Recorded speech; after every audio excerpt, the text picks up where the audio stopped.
പ്രിയപ്പെട്ട ഉമ്മമാരെ, നിങ്ങൾ ഈ വിഷയത്തിൽ വളരെയേറെ ശ്രദ്ധിക്കണം. അല്ലെങ്കിൽ ജീവിതത്തിൽ തീ തിന്നേണ്ടി വരും. നിലപാടിൽ ഉറച്ചു നിന്നിട്ടില്ലെങ്കിൽ തീ തിന്നേണ്ടി വരും.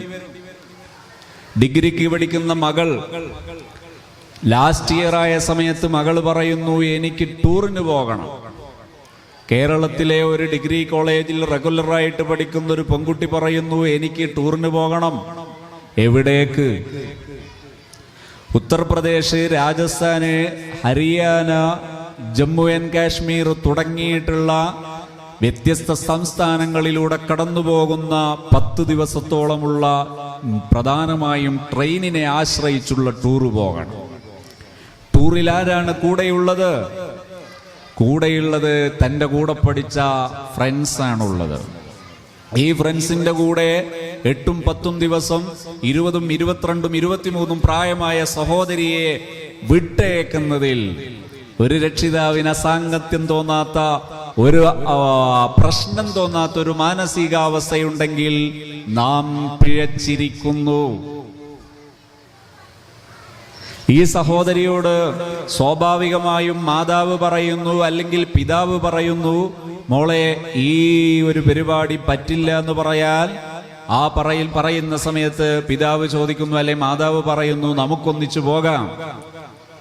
അപ്പൊ അതിന് സുഖം ഉണ്ടാകൂല. എന്തേ? സ്വന്തം മാതാപിതാക്കളുടെയും സ്വന്തം സഹോദരങ്ങളുടെയും കൂടെ ഒരു യാത്ര ചെയ്യുമ്പോൾ സുഖം കിട്ടുന്നില്ലെങ്കിൽ നീ നിന്റെ വ്യക്തി ജീവിതത്തിൽ കൂടെ ചേർന്ന് നിൽക്കുന്ന കൂടപ്പിറപ്പുകളുടെ കൂടെ ഇഴുകിച്ചേരാൻ പഠിക്കാത്ത നീ എന്നാണ് സുരക്ഷിതയാകുന്നത് മോളെ? നീ എവിടെയാ വിദ്യാഭ്യാസം നേടിയത്? നിന്റെ വിദ്യാഭ്യാസം എന്തുമാത്രം പ്രാകൃതമായിരിക്കുന്നു. ശിലായുഗത്തെ പോലും നാണിപ്പിക്കുന്ന വിധം അതപ്പതിച്ചിരിക്കുന്നു നിന്റെ വിദ്യാഭ്യാസം. വിദ്യാഭ്യാസം എന്ന് പറയുന്നത് ഒരു മനുഷ്യനുണ്ടാക്കേണ്ടത് വാല്യൂസ് ആണ്, മൂല്യങ്ങളാണ്.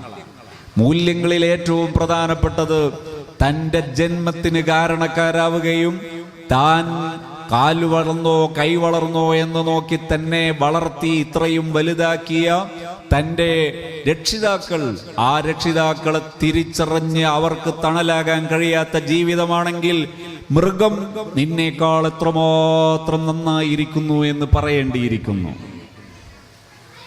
പിന്നെ എവിടെയാ വിദ്യാഭ്യാസം? തന്റെ ജന്മം നൽകിയ തന്റെ മാതാപിതാക്കളെ കൂടെ നിർത്താൻ കഴിയാത്തൊരു വിദ്യാഭ്യാസമാണെങ്കിൽ ഈ വിദ്യാഭ്യാസം ദുരന്തമല്ലേ?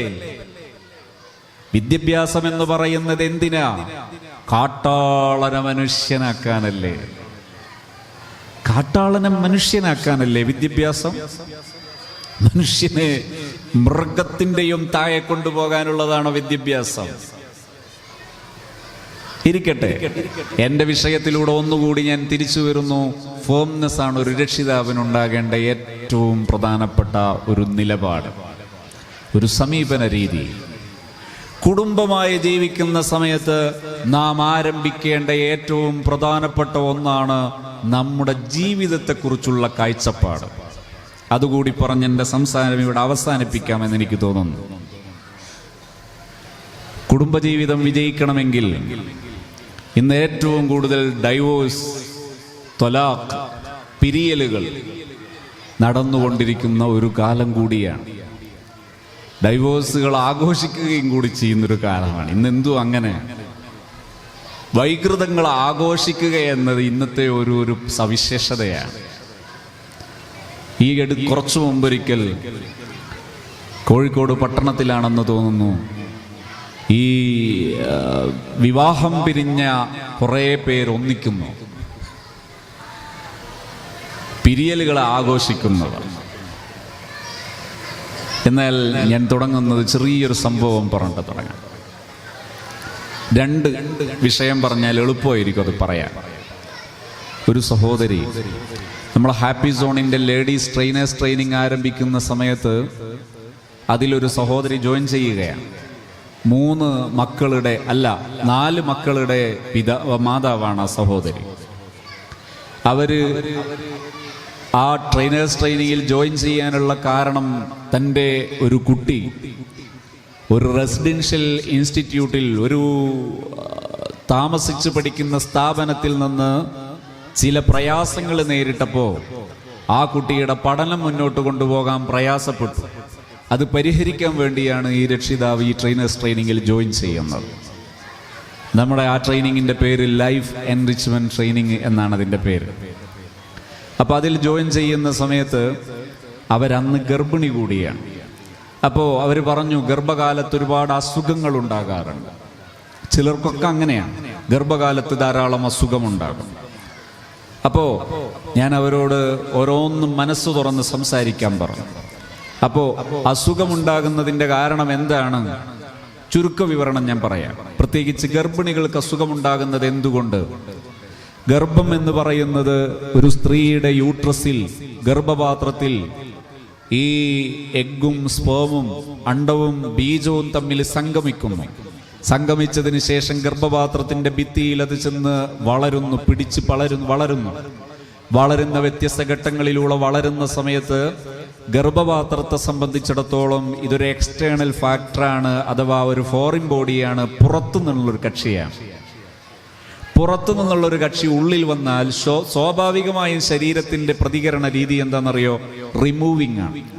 റിമൂവിംഗ് എന്ന് പറഞ്ഞാൽ റിജക്ഷൻ, തള്ളലാണ്. പുറന്തള്ളുന്നതിന്റെ ഭാഗമായി ചെയ്യൽ ഒന്ന് വോമിറ്റിംഗ് ആണ്, ഛർദിക്കുക. ഗർഭിണികൾക്ക് ഛർദിക്കുന്നതിന്റെ ഒരു കാരണം ഇതാണ്, സൈക്കോളജിക്കൽ. എന്നാൽ ഇവിടെ ഒരു സൊല്യൂഷൻ കൂടി പറയാം. വിവാഹ ജീവിതത്തിലേക്ക് കടക്കുന്നതും ഗർഭിണിയാകുന്നതും ആഹ്ലാദകരവും ആനന്ദകരവുമാണ് ഒരു സഹോദരിക്കെങ്കിൽ ആ സഹോദരിക്ക് ഛർദി കുറവായിരിക്കും. ശാരീരിക അവശതകൾക്ക് ഗണ്യമായ മാറ്റം കാണാം. പക്ഷേ ഇതിനെ ആസ്വദിച്ച് അംഗീകരിക്കണം. ഇന്ന് പലപ്പോഴും പെൺകുട്ടികളോട് വിവാഹപ്രായമായാൽ വിവാഹത്തിന് പറയുന്ന സമയത്ത് അവര് പറയുന്നത് ഇപ്പൊ വേണ്ട. എന്തുകൊണ്ട് വേണ്ട? ഒരു ദിവസം എൻ്റെ ഒരു സഹോദരൻ എമ്മട്ടുകാരനാണ്, അദ്ദേഹം എന്നോട് ഇത്തരം ഒരു സദസ്സിലെ എൻ്റെ ഒരു ടാക്കിംഗ് കഴിഞ്ഞിട്ട് ഇരിക്കുന്ന സമയത്ത് എന്നോട് പറഞ്ഞു, കഴിഞ്ഞ ദിവസം സ്റ്റുഡൻസിന്റെ കൂട്ടത്തിൽ മുസ്ലിം പെൺകുട്ടികളിൽ പ്രത്യേകിച്ചും വിവാഹത്തോട് താല്പര്യമില്ലാതെ ക്ലാസ്സിൽ വന്നിരിക്കുകയും ക്ലാസ്സിലെ പ്രധാന സബ്ജക്റ്റുകളിലൊക്കെ പരാജയപ്പെടുകയും ചെയ്തപ്പോ അവരോട് ഞാൻ ദേഷ്യപ്പെട്ട് ചോദിച്ചു, ജയിക്കാനും പഠിക്കാനും ഒന്നും കൊതിയില്ലെങ്കിൽ എന്തിനാ മക്കളെ ഇങ്ങോട്ട് വരുന്നത്? വല്ല കല്യാണവും കഴിച്ച് പോയിക്കൂടെ? അപ്പോ ഈ പെൺകുട്ടികൾ പറഞ്ഞു പോലും താല്പര്യമില്ലഞ്ഞിട്ടല്ല, പേടിച്ചിട്ടാണ്. എന്തേ പേടി? വിവാഹ ജീവിതത്തിലേക്ക് കടന്നാൽ എന്തൊക്കെയോ ഉത്തരവാദിത്വങ്ങൾ വരും എന്ന പേടി. ഏതാണ് ഈ ഉത്തരവാദിത്വം? അതിലൊന്നാണ് ഇത്. എന്നാൽ നിങ്ങൾ അറിയുമോ, ജൈവികമായി ഒരു മനുഷ്യനിലെ സ്വാഭാവിക പ്രവണതയാണിതെല്ലാം. ഇതിനെ അംഗീകരിക്കുകയും അതിനെ ആസ്വദിക്കുകയും ചെയ്യുന്നത് ജൈവികമായ ഒരു മനുഷ്യന്റെ അറിവാണ്. അതൊരു മനുഷ്യന്റെ യോഗ്യതയാണ്. ഒരു പെണ്ണിന്റെയും ഒരാണിന്റെയും യോഗ്യതയാണ് ഇതിനെ അറിഞ്ഞംഗീകരിക്കുക എന്ന് പറയുന്നത്. അങ്ങനെയാണത് ചെയ്യുന്നതെങ്കിൽ ആ മനുഷ്യർക്ക് ഒരിക്കലും ഇതിലെ പ്രയാസങ്ങൾ പ്രയാസമാവുകയില്ല. അതും ഒരു ആസ്വാദനമാണ്. ഇപ്പൊ പ്രസവ വേദന കിട്ടിയാൽ സാധാരണ എല്ലാവരും ടെൻഷൻ അടിക്കുവോ? ഇല്ല. പ്രസവ സമയമായിട്ട് പറഞ്ഞ ഡേറ്റ് ആയിട്ട് പ്രസവ വേദന കിട്ടിയിട്ടില്ലെങ്കിൽ ടെൻഷൻ അടിക്കും. പഠിച്ചോനെ എന്തെങ്കിലും പ്രശ്നമാവോ? പ്രസവ വേദന കിട്ടുമ്പോൾ ടെൻഷൻ അടിക്കുന്നില്ല. എന്തുകൊണ്ടാണ്? പ്രസവ വേദനയെ കുറിച്ച് അറിഞ്ഞാം, അതുകൊണ്ട്. എങ്കിൽ ഇതുപോലെയാണ് വൈവാഹിക ജീവിതത്തിലെ ഉത്തരവാദിത്വങ്ങൾ ഏതും. ഇതംഗീകരിച്ചാൽ പ്രയാസങ്ങൾക്ക് പരിഹാരമുണ്ടാകുമെന്ന ബോധ്യത്തിലെത്തിയപ്പോൾ സംഭവിച്ചത് എന്താണെന്നറിയോ? ആ സഹോദരി പറയാണ്, ഈ കഴിഞ്ഞ റമദാനിനോടടുത്താണ് അവർ പ്രസവിക്കുന്നത്. അവർ പറഞ്ഞു, പ്രസവിച്ചതിന് ശേഷം അവർ പറഞ്ഞു, പ്രസവിക്കുന്നതിന്റെ തലേ ദിവസം ഡോക്ടറെ കണ്ടു. ഡോക്ടർ പറഞ്ഞു, പ്രശ്നമൊന്നുമില്ല, വളരെ സേഫായിട്ടിരിക്കുന്നു കുഞ്ഞും മാതാവും, അതുകൊണ്ട് വേദന കിട്ടിയതിന് ശേഷം വന്നാൽ മതി. ഡോക്ടറുടെ കാഴ്ചപ്പാടനുസരിച്ച് പെട്ടെന്നൊന്നും വേദന കിട്ടില്ല എന്ന് തോന്നിയപ്പോൾ ഭർത്താവ് അടുത്ത ദിവസം കുറച്ചകലെയുള്ളൊരു പ്രോഗ്രാമിന് വേണ്ടി പോയി. ആ സമയത്ത് പെട്ടെന്ന് പ്രസവ വേദന വന്നു. പ്രസവിച്ചു. വീട്ടിൽ നിന്ന് തന്നെ പ്രസവം നടന്നു. ആ സഹോദരി പറയുന്നു, ഞാൻ എൻ്റെ കയ്യിലേക്ക് എൻ്റെ കുഞ്ഞിനെ പ്രസവിച്ചു. എൻ്റെ കുഞ്ഞ് പൊക്കിൾ കൊടി മുറിഞ്ഞിട്ടാണ് എൻ്റെ കുഞ്ഞ് എൻ്റെ കയ്യിലേക്ക് വന്നത്. ആനന്ദം കൊണ്ട് ഞാൻ തക്ബീർ ചൊല്ലിപ്പോയി. സാധാരണ എൻ്റെ കഴിഞ്ഞ 3 പ്രസവത്തിലും എനിക്ക് ട്രിപ്പ് ഇടേണ്ടി വന്നിട്ടുണ്ട്. പക്ഷേ ഈ പ്രസവത്തിൽ എനിക്കങ്ങനെ യാതൊരു പ്രശ്നവും ഇല്ല. പ്രഷർ ലോ ആകുന്നില്ല, ഷുഗർ കൂടുന്നില്ല, മറ്റ് പ്രയാസങ്ങളൊന്നും, ശാരീരിക ആവശ്യതകൾ കൂടുതലൊന്നും എനിക്കുണ്ടായില്ല. പ്രസവത്തിന് ശേഷം ഞങ്ങൾ ഡോക്ടറെ കണ്ടു. ആശുപത്രിയിൽ പോയപ്പോൾ ഡോക്ടർ പറഞ്ഞു, ഒരു കംപ്ലൈന്റും ഇല്ല, യു ആർ സേഫ്. എന്നാൽ ഇതിന്റെ മറുവശത്ത് നിങ്ങൾക്ക് കാണാം ഇതിന്റെ ഓപ്പോസിറ്റ്. ജീവിതത്തെക്കുറിച്ച്, വൈവാഹിക ജീവിതത്തെക്കുറിച്ച് അതൊരു ഭീഷണിയാണ്, അതൊരു വല്ലായ്മയാണ്, അതൊരു പ്രതിബന്ധമാണ്, അതൊരു പ്രതിസന്ധിയാണ് എന്ന് തോന്നുന്നൊരു സഹോദരിക്ക് ഗർഭകാലയളവിൽ നിരവധി നിരവധി നിരവധി നിരവധി അസുഖങ്ങൾ കാണാം, പ്രയാസങ്ങൾ കാണാം. മനസ്സിലെ നമ്മുടെ ചിന്താഗതികൾ വളരെ പ്രധാനമാണ് എന്നർത്ഥം. അതുകൊണ്ട് എൻ്റെ പ്രിയപ്പെട്ട സഹോദരിമാരെ, വൈവാഹിക ജീവിതത്തിന് വേണ്ടി വൈവാഹിക ജീവിതത്തിൻ്റെ ഈ നിലവാരം മനസ്സിലാക്കിയിട്ട് ജീവിതത്തെ ഏറ്റെടുക്കണം. അതിന് സൈക്കോളജി പറയുന്ന ഒരു കാഴ്ചപ്പാടുണ്ട്, അത് കുറേ വ്യാഖ്യാനിച്ചുണ്ടാക്കണം. ഇസ്ലാം വെരി സിമ്പിൾ. ഒരു സഹോദരിയെ സംബന്ധിച്ചിടത്തോളം ആ ഗർഭകാലയളവിലുള്ള ഏതൊക്കെ അവശതകളുണ്ടോ അതെല്ലാം നിനക്കൊരു രക്തസാക്ഷിയുടെ മഹത്വം ലഭിക്കാൻ മാത്രം മതിയായ മഹോന്നതമായ പ്രതിഫലത്തിന് മതിയായ ഒരു സൽക്കർമ്മമാണ് എന്ന ബോധ്യമാണ് ഇസ്ലാം മുന്നോട്ട് വെക്കുന്നത്. എന്തെളുപ്പമാ! പിന്നെ എവിടെയാ വേദന? പിന്നെ എവിടെയാ ടെൻഷൻ? പിന്നെ എവിടെയാ വെപ്രാളം? വൈവാഹിക ജീവിതത്തിൽ ഒരു കുഞ്ഞിനെ പരിപാലിക്കുക എന്ന് പറയുന്നത് ഏറ്റെടുക്കുന്ന സമയത്ത് അതൊരു സഹോദരി ഒരു കളക്ടർ ആവുന്നതിനേക്കാൾ ഉന്നതമാണ് എന്നതാണ് ഒരു സത്യം. ഞാൻ ഒറ്റ അനുഭവം പറഞ്ഞിട്ട് അത് സ്ഥിരപ്പെടുത്താം. ഒരു ദിവസം ഒരു സെഷൻ അവസാനിക്കുന്ന സമയത്ത് ഒരു ടീച്ചർ, പ്രീ KG സ്കൂൾ സംവിധാനത്തിൽ ഒരു ടീച്ചർ, ആ ടീച്ചർ എന്നോട് ചോദിച്ചു, എനിക്കൊരു അപ്പോയിന്റ്മെന്റ് തരാമോ, എനിക്ക് ചില കാര്യങ്ങൾ സംസാരിക്കാനുണ്ടായിരുന്നു. ഞാൻ പറഞ്ഞു ഓക്കെ. സഹോദരി പറയുന്നു, എൻ്റെ മൂത്ത കുട്ടി ഇപ്പോൾ 7 വയസ്സ് കഴിഞ്ഞു, നല്ല സ്വഭാവം, നന്നായി പഠിക്കും, ഇപ്പോൾ ഫസ്റ്റ് സ്റ്റാൻഡേർഡിൽ എത്തിയിരിക്കുന്നു, നല്ലോണം പഠിക്കും, നല്ല സ്വഭാവം, എല്ലാ വിഷയങ്ങളിലും കൃത്യനിഷ്ഠയുള്ള മോൻ. പക്ഷേ എൻ്റെ രണ്ടാമത്തെ കുഞ്ഞ് 3.5 വയസ്സുകാരൻ, വാശി, ഭയങ്കര അക്രമ സ്വഭാവം, എല്ലായിടത്തും പ്രശ്നം. എത്രത്തോളം എന്നറിയോ? കഴിഞ്ഞ ദിവസം എൻ്റെ മൂത്ത മോൻ പറയാണ്, ഉമ്മ എൻ്റെ മുടി ഒന്ന് വേഗം വെട്ടിത്തരണേ.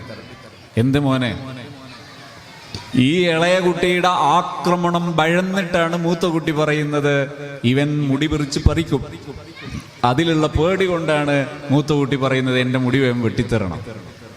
അടുത്ത വീട്ടിലൊന്നുള്ള ഒറ്റ ചെറിയ കുട്ടിയും എൻ്റെ വീട്ടിലേക്ക് വരില്ല ഈ 3.5 വയസ്സുകാരനെ ഭയന്നിട്ട്. ഇപ്പോൾ എല്ലാം കൂടിയായി അടുത്തടുത്ത സമയങ്ങളിൽ ഞാൻ പൊതുവായുള്ള ചടങ്ങുകളിലൊന്നും പോകാറില്ല. കുടുംബ വീടുകളിലെ സദസ്സുകളിലൊന്നും പോകാൻ എനിക്ക് മടിയാ. കാരണം എൻ്റെ മകന്റെ പെരുമാറ്റം, ഈ കൊച്ചുമോന്റെ പെരുമാറ്റം കാരണം എല്ലാവരും ചോദിക്കും ഈ കുട്ടിയുടെ മാതാവ് ആരാണെന്ന് ചോദിക്കും. ആ ഒരു മനപ്രയാസം ആലോചിച്ചിട്ട് ഞാനിപ്പോൾ കുടുംബത്തിലെ പരിപാടികളിലൊന്നും പോകാറില്ല. എന്തേ ഈ കുട്ടിക്ക് പ്രശ്നം? ഇത്രമാത്രം ആക്രമണ സ്വഭാവം കാണിക്കാനുള്ള പ്രശ്നം എന്ത്? ഞാൻ ആ ടീച്ചറോട് പറഞ്ഞു, ടീച്ചർ ഒരു A4 എടുക്കാമോ? ഒരു A4 എടുത്തു. ഒരു പേന എടുക്കാൻ പറഞ്ഞു. ആ ടീച്ചറോട് ഈ മൂത്ത കുട്ടിയെ ഗർഭിണിയായ കാലയം ഒന്ന് നോട്ട് ചെയ്യാൻ പറഞ്ഞു. പ്രസവിച്ചതും കുട്ടിയെ പരിപാലിച്ചതും കുട്ടിയുടെ മുലയൂട്ടിയതും 2 വർഷക്കാലം എഴുതാൻ പറഞ്ഞു. എഴുതി. അതിങ്ങനെ നോട്ട് ചെയ്തതിന് ശേഷം അടുത്ത പുറമെടുക്കാൻ പറഞ്ഞു. അടുത്ത പുറത്ത് ഈ രണ്ടാമത്തെ കുട്ടിയുടെ ഗർഭകാലയളവ് എഴുതാൻ പറഞ്ഞു. കുഞ്ഞിനെ പ്രസവിച്ചതും മുലയൂട്ടിയതും ആ കാലയളവ് 2 വർഷം എഴുതാൻ പറഞ്ഞു. ഈ രണ്ടാമത്തെ കുഞ്ഞിനെ പരിപാലിക്കുന്ന ഗർഭിണിയായിരിക്കുമ്പോഴും കുഞ്ഞ് പ്രസവിക്കപ്പെട്ടതിന് ശേഷം പരിപാലിക്കപ്പെട്ടതും നല്ലൊരു ഭാഗം ഈ ടീച്ചർ ടീച്ചിങ് ഉദ്യോഗത്തിലാണ്. മൂത്ത കുട്ടിയുടെ ഗർഭകാലത്തും മൂത്ത കുട്ടി പഠിക്കുന്ന സമയത്തും ടീച്ചർ ടീച്ചിങ് റെസ്പോൺസിബിലിറ്റി ഉള്ളവരല്ല, ആ അക്കൗണ്ടബിലിറ്റി ഉള്ളവളല്ല. ആ മാതാവ് ഫ്രീ ആയിരുന്നു. ഞാൻ ചോദിച്ചു, നിങ്ങൾ എന്താണ് ഇപ്പോൾ മനസ്സിലാക്കുന്നത്? What are you thinking about it? നിങ്ങൾ എന്ത് ചിന്തിക്കുന്നു ഇപ്പോൾ ഈ വിഷയത്തെക്കുറിച്ച്? ആ ടീച്ചർ ഇങ്ങനെ നിന്ന് വിറച്ചു. ടീച്ചർ 4 ഭാഗത്തും കണ്ണോടിക്കുന്നു. എന്താണ് ഉത്തരം പറയേണ്ടത്? ഉൾക്കൊള്ളാൻ കഴിയാത്തൊരു സത്യം അവിടെയുണ്ട്.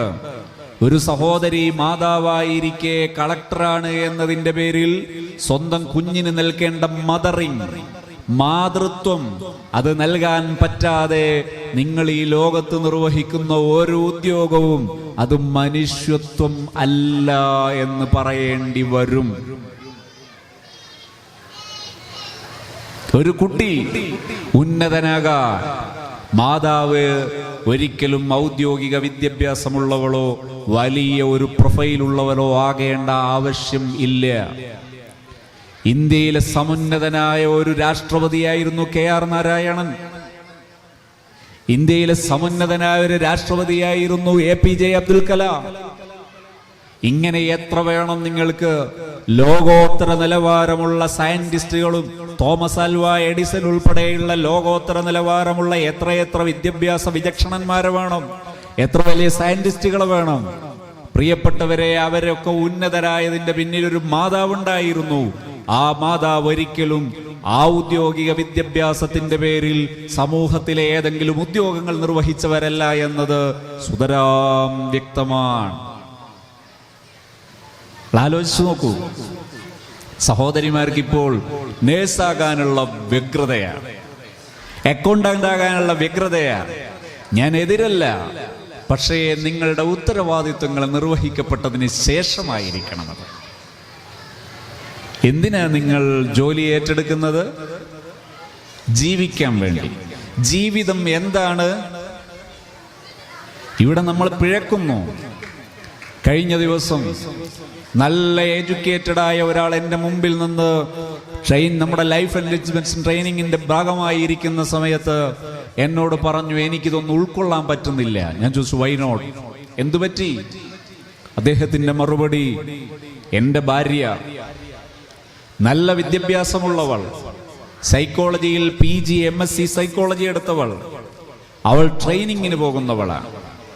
3 മക്കളുണ്ട് ഞങ്ങൾക്ക്. ഞാൻ നിർമ്മിച്ച എൻ്റെ വീട്ടിൽ നിന്ന് കഴിഞ്ഞ ദിവസം അവൾ ഇറങ്ങിപ്പോവുകയാണ്. ഇറങ്ങിപ്പോകുന്ന സമയത്ത് എൻ്റെ മക്കളെ അവൾ ക്രൂരമായി പീഡിപ്പിച്ചു, ആക്രമിച്ചു. അതെല്ലാം പോരാഞ്ഞിട്ട് എൻ്റെ മുഖത്ത് നോക്കിയിട്ട് പറഞ്ഞു, ഇവിടെ നിന്ന് നിങ്ങൾ ഇറങ്ങിപ്പോകണമെന്ന്. ഞാൻ നിർമ്മിച്ച എൻ്റെ വീട്ടിൽ നിന്ന് ഞാൻ ഇറങ്ങിപ്പോകണമെന്ന് പറയുന്നവൾ. ഇതെല്ലാം പറയുന്ന സമയത്ത് അതിനോട് ചേർത്തവൾ പറഞ്ഞൊരു വാക്കാണ്, ഞാൻ ഇത്രയും കാലം എനിക്ക് വേണ്ടി ജീവിക്കാൻ മറന്നു. ഞാൻ ഇത്രയും കാലം എനിക്ക് വേണ്ടി ജീവിക്കാൻ മറന്നു. ഇനി ഞാൻ എനിക്ക് വേണ്ടി ജീവിക്കട്ടെ. അപ്പൊ ഇത്രയും കാലം ആർക്ക് വേണ്ടി ജീവിച്ചു? എൻ്റെ പ്രിയപ്പെട്ട സഹോദരിമാരെ, ഞാനിത് പറയുമ്പോൾ നിങ്ങൾ ശ്രദ്ധിക്കണം. സൈക്കോളജിക്കലി അതുപോലെ മോറലി 2 സൈഡിൽ നിന്ന് പറയുകയാണെങ്കിലും ഞാൻ പറയുന്ന കാര്യം നിങ്ങൾക്ക് ബോധ്യപ്പെടും ശ്രദ്ധിച്ചാൽ. എന്താ ഞാൻ പറയാൻ പോകുന്നത്? പലരും ഇന്ന് പെടുന്ന ഒരു പെടലാണ് സെൽഫ് ലവിങ്. സെൽഫ് ലവിങ് എന്ന് പറഞ്ഞാൽ സ്വയം സ്നേഹിക്കുക. സ്വയം സ്നേഹിക്കുക ഒരു സത്യമാണ്. സെൽഫ് ലവിങ് അനിവാര്യമാണ്. അതുകൊണ്ട് തന്നെ ഇസ്ലാം അതിനെ നന്നായി പ്രൊമോട്ട് ചെയ്തു. നിങ്ങൾ എന്ത് കാര്യം ചെയ്യുന്ന സമയത്തും ലാ നുരീദു മിൻകും ജസാഅൻ വലാ ശുകൂറാ. ഒരു പിതാവ് മക്കളെ പരിപാലിക്കുന്നു, ഭാര്യയെ പരിപാലിക്കുന്നു, വീടുണ്ടാക്കുന്നു, വസ്ത്രം വാങ്ങിച്ചു കൊടുക്കുന്നു, വിദ്യാഭ്യാസം ചെയ്യിപ്പിച്ചു കൊടുക്കുന്നു, ഭക്ഷണം കൊടുക്കുന്നു, എല്ലാം ചെയ്യുന്ന സമയത്തും ഒരു പിതാവിന്റെ മെന്റാലിറ്റി എന്താ? ലാ നുരീദു മിൻകും ജസാഅൻ വലാ ശുകൂറാ. ഞാൻ ഒരിക്കലും നിങ്ങളുടെ ഒരു താങ്ക്സിന് വേണ്ടിയല്ല ചെയ്യുന്നത്, എൻ്റെ സുഖത്തിന്. സൈക്കോളജിയുടെ ലാംഗ്വേജ്, ഇസ്ലാമിന്റെ ലാംഗ്വേജ് ലില്ലാഹി, അള്ളാഹുവിന് വേണ്ടി. എന്താണ് അള്ളാഹുവിന് വേണ്ടി എന്ന് പറഞ്ഞാൽ? അള്ളാഹുവിന് വേണ്ടി എന്ന് പറഞ്ഞാൽ എനിക്ക് അള്ളാഹു പ്രതിഫലം തരാൻ വേണ്ടി. അപ്പോൾ എനിക്ക് വേണ്ടിയാണ് ഞാൻ ഈ ലോകത്തെല്ലാ കാര്യങ്ങളും ചെയ്യുന്നതെങ്കിൽ ഈ സഹോദരി ഇങ്ങനെ ഇറങ്ങിപ്പോകേണ്ട ഗതികേടുണ്ടാവോ? കാരണം അവർ ഭക്ഷണം പാചകം ചെയ്യുന്നത്, അവർ വസ്ത്രം വൃത്തിയാക്കുന്നത്, അവർ വീട് അലങ്കരിക്കുന്നത്, വീട് ഭരിക്കുന്നത്, മക്കളെ പരിപാലിക്കുന്നത്, ഇതെല്ലാം ഒരു കലയാണ്, ഒരു ആർട്ടാണ്, ഒരു പ്രൊഫഷനാണ്. ആ പ്രൊഫഷന്റെ മഹത്വം മനസ്സിലാക്കി അത് നിർവഹിക്കുകയാണെങ്കിൽ അതൊരു വലിയ സുഖമുള്ള പരിപാടിയാണ്. അത് പിതാവ് ചെയ്യുമ്പോഴും മാതാവ് ചെയ്യുമ്പോഴും അതിൻ്റെ ഒരു ഭാഷയാണ്, ഇസ്ലാമിക് കോൺസെപ്റ്റാണ് ലില്ലാഹി, എനിക്ക് വേണ്ടി.